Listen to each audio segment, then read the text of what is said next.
Pull! Oh! Yeah! Woohoo!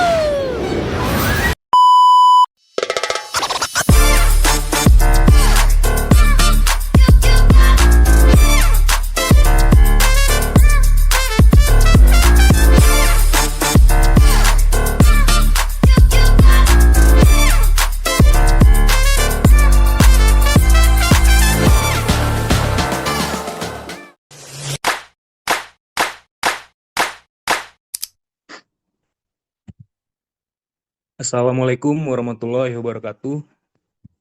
Kami dari kelompok 2 di sini akan mempresentasikan mengenai tugas UTS yang ke-6, yaitu menganalisis soal 5.11 sampai 5.13. Adapun 4 poin di dalamnya. Yang pertama, di sini kami akan membahas soal 5.11, 5.12, dan 5.13. Yang terakhir ada kesimpulannya. Langsung saja kita menganalisis soal 5.11. Sebuah artikel dalam Industrial Control, Quality Control, menjelaskan suatu eksperimen untuk menyelidiki pengaruh jenis kaca dan jenis fosfor terhadap kecerahan layar televisi. Variabel respon adalah arus yang diperlukan, atau dalam mikroampere, untuk mendapatkan tingkat kecerahan tertentu. Data yang diperoleh adalah sebagai berikut, yang tertera di dalam tabel. Adapun pertanyaannya yaitu, apakah ada indikasi bahwa salah satu faktor mempengaruhi kecerahan? Gunakan A sama dengan 0,05. Selanjutnya, apakah ada kedua faktor saling berinteraksi? Gunakan A sama dengan 0,05.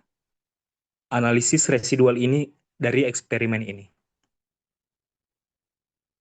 Hasil ANOVA-nya, glass type, p-value sama dengan 0,000 kurang dari 0,05. Artinya, jenis kaca memiliki pengaruh signifikan terhadap kecerahan. Perubahan jenis kaca menyebabkan perubahan yang nyata pada nilai arus atau tingkat kecerahan. Phosphor type, p-value sama dengan 0,005, kurang dari 0,05. Jenis fosfor juga memiliki pengaruh signifikan terhadap kecerahan. Kesimpulan kedua faktor utama, glass dan fosfor, berpengaruh signifikan terhadap kecerahan layar televisi. Hasil ANOVA-nya seperti yang tertera di samping. Selanjutnya yaitu uji interaksi. Pada grafik interaction plot, garis glass type 1 berada jauh lebih tinggi daripada glass type 2. Ini menunjukkan bahwa glass type 1 menghasilkan kecerahan rata-rata yang lebih tinggi. Pola garis tidak saling bersilangan, memperkuat hasil ANOVA bahwa tidak ada interaksi. Kesimpulannya, perbedaan jarak vertikal antar garis menggambarkan efek faktor utama, sedangkan ketidaksilangan garis menunjukkan ketiadaan interaksi. Baiklah, saya akan melanjutkan presentasinya. Glass type 1 dan glass type 2 berbeda signifikan karena huruf groupingnya berbeda. A tidak sama dengan B. Glass type 1 menghasilkan kecerahan yang lebih tinggi. Phosphor type 2 berbeda signifikan dari tipe 1 dan 2. A tidak sama dengan B. Phosphor type 1 dan fosfor tipe 3 tidak berbeda signifikan, sama-sama B. Fosfor tipe 2 memberikan rata-rata kecerahan tertinggi. Residual analisis, titik-titik berada dekat garis lurus, tidak ada outlier signifikan, asumsi normalitas residual terpenuhi. Residual tersebar acak di sekitar garis nol. Tidak ada pola tertentu, gelombang, kerucut atau grup, varians residual stabil. Asumsi homogenitas varians terpenuhi. Model ANOVA layak dan valid digunakan.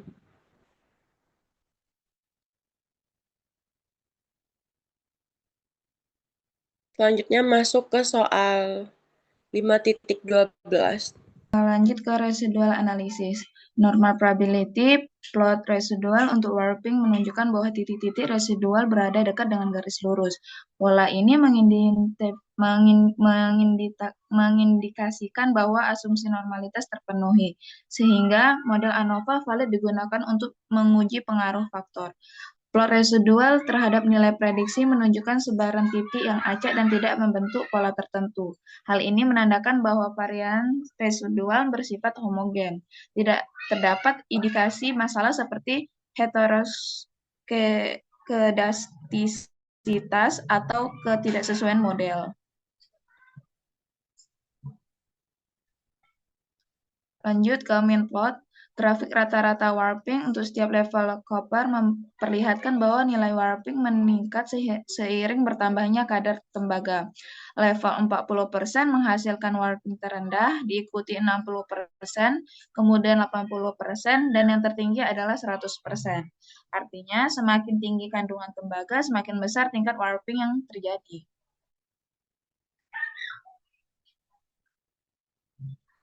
Untuk hasil tukai kopernya, berdasarkan hasil tukai, level koper 40% dan 60% berada pada grup A yang menunjukkan bahwa keduanya tidak berbeda signifikan dan memiliki warping paling rendah. Level 80% berada pada grup B dan level 100% berada pada grup C. Hal ini menegaskan bahwa peningkatan kadar tembaga secara signifikan meningkatkan warping. Untuk interaksi temperatur X kopernya, interaction plot untuk faktor temperatur dan koper memperlihatkan bahwa meskipun terdapat sedikit perbedaan, pola antar suhu tren peningkatan warping dengan kenaikan kadar koper tetap konsisten pada semua level temperatur. Artinya, walaupun suhu tidak dapat dikendalikan, keputusan pemilihan kadar koper tetap tidak berubah. Lanjut masuk soal 5.13. Faktor-faktor yang mempengaruhi kekuatan tarik dari serat sintetis sedang dipelajari.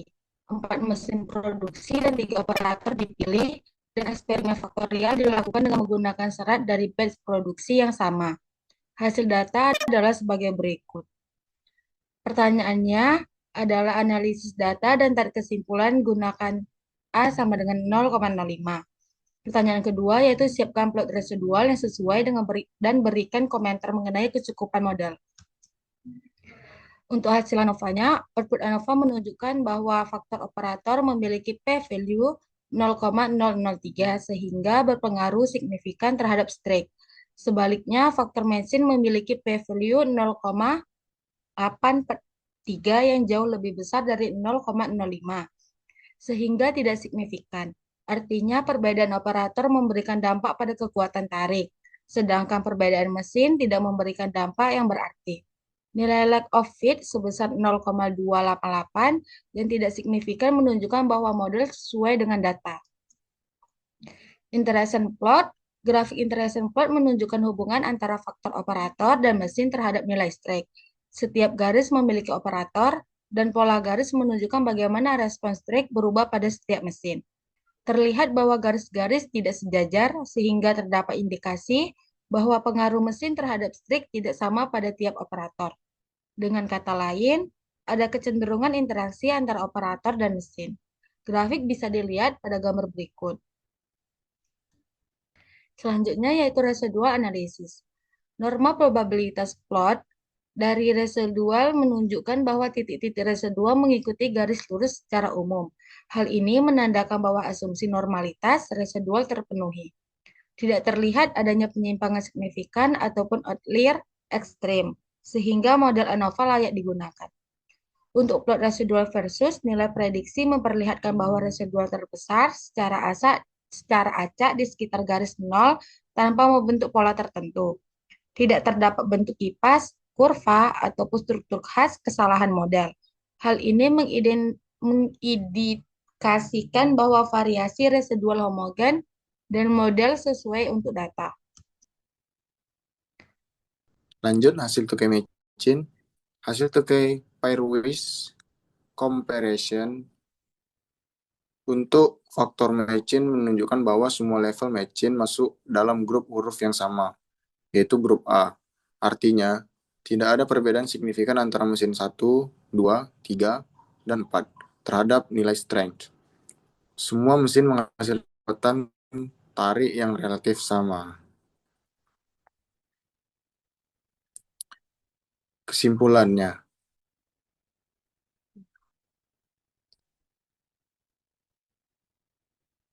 kesimpulan dari materi ini adalah berdasarkan seluruh rangkaian analisis pada 3 eksperimen, dapat disimpulkan bahwa faktor-faktor utama pada setiap studi memiliki pengaruh signifikan terhadap respon yang diukur, di mana jenis kaca dan fosfor memengaruhi kecerahan layar televisi, temperatur, dan khususnya kadar tembaga berpengaruh terhadap tingkat warping pada pelat, serta operator berpengaruh terhadap kekuatan tarik serat sintetis. Uji interaksi menunjukkan bahwa tidak semua faktor saling memengaruhi dan sebagian besar efek utama bersifat mandiri. Sementara analisis residual pada setiap eksperimen menunjukkan bahwa asumsi-asumsi ANOVA seperti normalitas, homogenitas, varians, dan kesesuaian model terpenuhi, sehingga hasil analisis dapat dipercaya. Hasil main plot, 2K, dan interval kepercayaan menegaskan perbedaan antar level faktor dan memberikan rekomendasi praktis seperti pemilihan gelas Type 1 dan fosfor Type 2 untuk kecerahan optimal, chopper 40% untuk meminimalkan warping, serta pentingnya standarisasi operator untuk menjaga kekuatan tarik yang konsisten. Secara keseluruhan, ANOVA terbukti efektif untuk mengevaluasi pengaruh faktor dalam eksperimen teknik, serta menghasilkan keputusan yang dapat diterapkan langsung pada proses produksi dan pengendalian kualitas.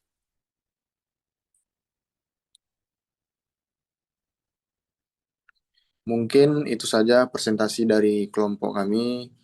Jika ada kesalahan kata, mohon dimaafkan. Lebih dan kurangnya, mohon dimaafkan. Wassalamualaikum warahmatullahi wabarakatuh. Por más que possa passar